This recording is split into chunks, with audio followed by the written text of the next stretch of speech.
நாடாளுமன்றத்தின் வளாகத்திற்குள்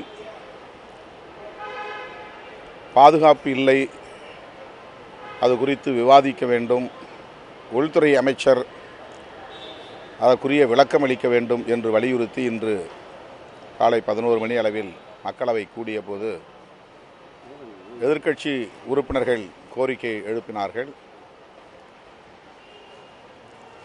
ஓங்கி குரல் கொடுத்தார்கள். அதனால் முற்பகல் அமர்விலே தமிழ்நாட்டை சார்ந்த உறுப்பினர் ஜோதிமணி உட்பட 5 பேரை இடைநீக்கம் செய்துள்ளனர். அவை மீண்டும் 2 மணிக்கு கூடிய போது எதிர்க்கட்சி உறுப்பினர்கள் மறுபடியும் அதே கோரிக்கையை வலியுறுத்தி அவையின் மையப்பகுதியில் நின்று குரல் எழுப்பியிருக்கிறார்கள். அதில் 9 பேர் இடைநீக்கம் செய்யப்பட்டிருக்கிறார்கள். தமிழ்நாட்டை சார்ந்த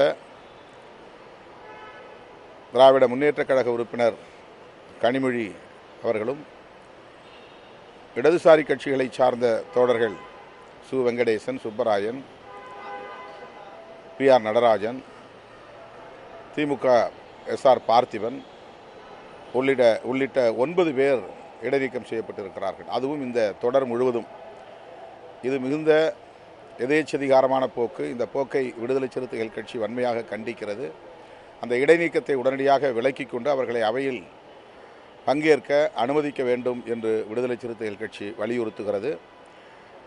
பார்வையாளர் மாடத்திலிருந்து 2 பேர் அவைக்குள்ளேயே குதித்து அனைவரையும் பதற்றமடைய செய்யக்கூடிய அளவுக்கு ஒரு அத்துமீறலில் ஈடுபட்டிருக்கிறார்கள். அதற்கு பாஜக உறுப்பினர் தான் பரிந்துரை செய்திருக்கிறார் என்ற உண்மை வெளியாகியிருக்கிறது. இந்த நிலையில் அது குறித்து விவாதிக்க வேண்டும் என்று சொல்லுவது எதிர்க்கட்சிகளின் கடமை. இதை அனுமதிக்க முடியாது என்று இடைநீக்கம் செய்வது எதேச்சதிகாரமான போக்காகும். பாஜக அரசின் இந்த போக்கை விடுதலை சிறுத்தைகள் மிக வன்மையாக கண்டிக்கிறது.